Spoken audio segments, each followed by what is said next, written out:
જસદણના શિવરાજપુર ગામે વેસ્ટ કિટીના ગોડાઉનમાં આગ લગાડી ભાગી જનાર વિરુદ્ધ પોલીસ સ્ટેશનમાં અરજદાર દ્વારા અરજીના અનુસંધાને ફરિયાદ નોંધવામાં આવી છે, જેમાં જસદણ પોલીસ સ્ટેશનમાં અરજદાર દ્વારા અરજીના અનુસંધાને ફરિયાદ લખાવવામાં આવેલ હતી।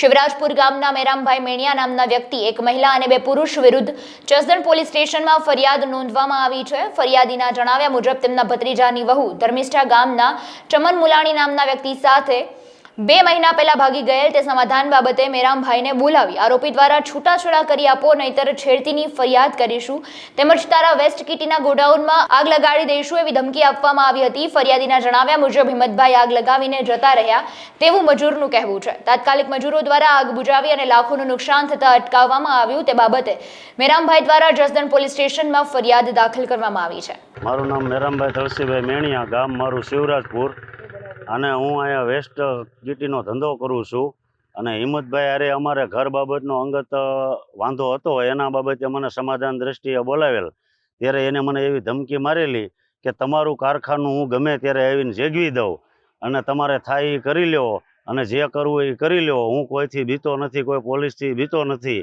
અને મારી એવી તાકાત છે કે તારું કારખાનું જેગવી દઉં, તારીથી કાંઈ ન થાય। અમે અહીંયા હાજર નહોતા, મારે બહારના મજૂર કામ કરતા હોય ત્યારે એને આ કણે દિહાળી નાખી અને જેગવી અને મોટરસાઇકલ લઈને વયા ગયેલા હોય। મજૂરે જોયેલું હોય કે મોટરસાઇકલવાળા ભાઈ કોઈક અજાણ્યા હતા અને એને આ દિહાળી નાખી અને જેગ્યું અને મને ફોન કરીને બોલાવેલ, હું આવેલ।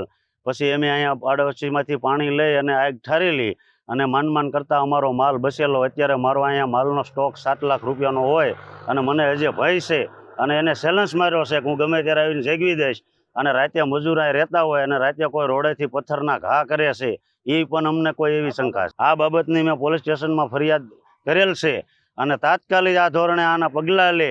હું અહીં કણે આ જે ધંધો કરું છું તે મારા માલની મને ભય છે। આજની રાતે આખી રાત અમે જાગેલ છે 2-3 જણા અને આજે રાતે જો પોલીસ આના પગલાં ન લે તો એ માથાભારે માણા આજે જગવી દેવાની મને બીક છે।